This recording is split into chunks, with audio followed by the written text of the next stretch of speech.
Assalamualaikum warahmatullahi wabarakatuh. Semoga cerita ini bisa bermanfaat untuk teman-teman semua.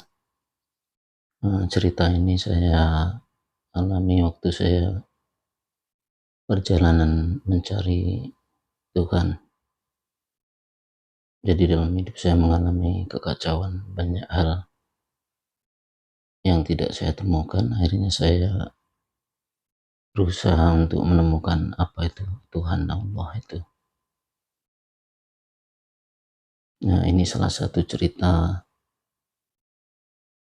terjadi di tahun 2019. Ini adalah kisah saya pribadi tentang siksa kubur. Jadi waktu perjalanan saya mencari Tuhan itu, dalam perjalanan saya di daerah saya itu ada salah satu kita kenal karena rumahnya masih satu daerah. Beliau meninggal dunia dan akhirnya saya ikut layat jenazah tersebut. Akhirnya saya ikut membawa jenazah bersama teman-teman kita, dan ternyata jenazah tersebut itu waktu dibopong itu, ya, saya mohon ampun pada Allah, itu beratnya luar biasa, padahal badannya itu kurus. Nah, cuman kan saya secara logika kan saya tetap berpikir bahwa mungkin karena saya lebih pendek dari kawan yang lain kan, sehingga tanah yang saya injak juga tinggi, eh, mungkin beratnya juga ke saya. Jadi waktu saya di tempat yang rendah di tempat yang tinggi itu tetap berat. Saya berpikir mungkin ini hanya pikiran saya aja, pikiran saya bahwa jenazah ini berat, mungkin hanya pikiran saya semata. Dan waktu kita membawa itu beratnya lumayan lah, belum pernah saya mengangkat seberat itu, padahal badannya kecil, badannya terhitung sedang lah, nggak kurus amat. Waktu saya bawa itu bersama rekan-rekan itu, saya merasakan berat. Saya merasa itu saya menunggu digantiin oleh kawan, itu nggak ada yang menggantikan. Jadi kerasa benar berat itu, saya udah nengok ke belakang tuh kayak nggak ada orang yang mau ngangkat. Nah, akhirnya setelah sampai makam itu dimakamkan ya dengan cara biasa normal. Saya juga ikut di situ kan, ikut menyaksikan. Saya waktu itu ya, dalam perjalanan saya mencari Tuhan itu tadi, saya dalam keadaan yang masih merasa sedang dekat-dekatnya lah dengan Allah. Itu saya merasa banyak sekali dosa-dosa saya yang selama ini saya lakukan. Saya mengalami peningkatan kesadaran. Nah, bertepatan dengan meninggalnya beliau itu, hanya setelah itu saya pulang seperti biasa, saya mandi seperti biasa. Pas malamnya saya tidur itu malamnya sekitar tidur itu sekitar jam 2, jam 3 itu saya terbangun. Jadi terbangun, saya belum sempat membuka mata. Jadi saya posisi tidur begini, saya terbangun mendadak itu, terbangun dari tidur, saya masih mau membuka mata. Akhirnya diri saya ini ada sesuatu yang membawa saya cepat kilat. Jadi kayaknya seperti rasanya itu dalam sekejap. Nah, kesadaran saya, pikiran saya, rasa hati, perasaan saya, dan rasa fisik saya itu pindah di bawah makam si almarhum itu.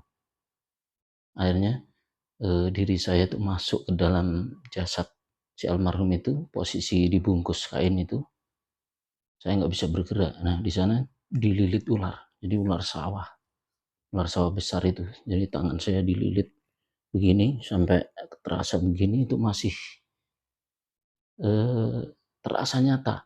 Jadi bukan bukan hanya setengah mimpi atau mimpi, enggak, sadar total. Jadi benar-benar dalam kesadaran. Nah, akhirnya saya mengalami itu. Di sana itu rasanya takutnya luar biasa. Mata itu tidak bisa dibuka. Jadi saya dililit ular itu dalam kesadaran penuh. Jantung saya berdetak kencang.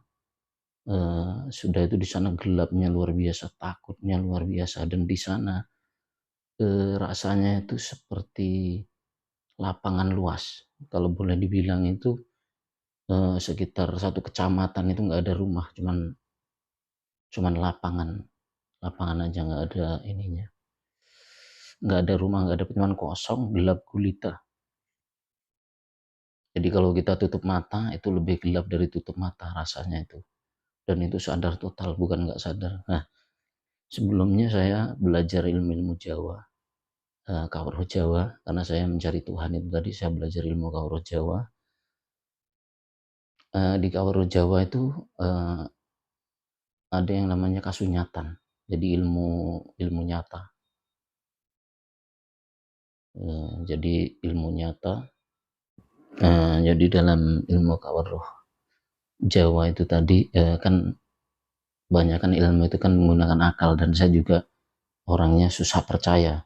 Jadi saya menggunakan akal saya. Jadi saya nggak percaya kalau saya belum mengalami, karena saya belajar ilmu Jawa dan saya teliti kan, waktu ada orang kecelakaan, eh, waktu orang kecelakaan itu kan ketabrak tiang atau dia jatuh dari kendaraan, itu kan pas dia sadar kita tanya dia nggak ingat.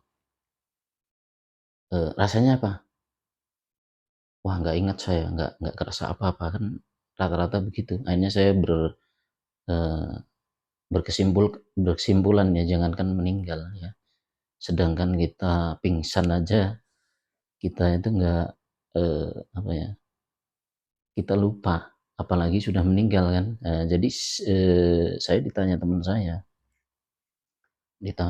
saya bahwa siang itu saya ditanya di telepon sebelum saya mengantarkan ke jenazah tersebut kan, di telepon, Mas, kalau sudah orang meninggal itu nanti kemana Mas, gitu kan. Saya karena dari ilmu yang saya pahami secara akal dan secara dari pembimbing-pembimbing saya, ilmu nyata itu, jangankan kita disiksa, sedangkan jasad aja nggak ada kan, gitu kan ceritanya. Kita pingsan aja, nabrak pohon aja kita pingsan, itu kita lupa, apalagi meninggal kan, otak sudah nggak berfungsi. Saya berpikir logika, dan saya belum percaya dengan adanya siksa kubur itu, walaupun saya sekolah agama itu 12 tahun, walaupun sekolah agamanya nggak termasuk yang paling bandel di sekolahan. Nah, akhirnya saya bilang ke teman saya tadi itu bahwa eh, oh, nggak ada yang siksa-siksa itu, karena yang disiksa itu jasad, sedangkan jasad kita udah nggak ada. Jadi yang disiksa nanti jiwa gitu, maksudnya jiwa itu kan. Jadi yang disiksa itu jiwanya. Nah, eh, setelah saya ngomong gitu, malamnya itu saya mengalami yang cerita yang tadi itu kan, yang sisa kubur itu. Akhirnya saya telepon lagi teman saya besoknya kan, "Abang, eee, nggak taunya begini Bang, ya memang jiwanya Bang yang disiksa, cuman jiwa kita itu dimasukkan ke jasad, lalu jasad kita itu disiksa." Karena saya udah mengalami itu. Nah, jadi sementara ini dulu ceritanya, lain kali akan saya ceritakan yang lain, cerita-cerita perjalanan saya. Jadi kesimpulannya, saya nggak tahu eee, kebenaran yang sesungguhnya, karena yang sesungguhnya yang Maha Tahu adalah Allah. Saya cuma menceritakan apa yang saya alami, dan saya sangat berpikir logika karena selama ini saya mengamalkan japa mantra dengan berbagai macam puasa-puasa itu banyak yang nggak bisa saya kuasai, akhirnya saya menggunakan akal. Ini sebagian cerita saya, masih ada cerita-cerita yang lain. Semoga cerita ini bisa diambil hikmahnya, karena waktu saya sudah mengalami kejadian ini, ya banyak perubahan di dalam hidup saya. Salah satunya ya kita lebih menghargai terhadap eh, antar beragama. Eh, jadi terima kasih, mudah-mudahan bisa bermanfaat untuk teman-teman semua.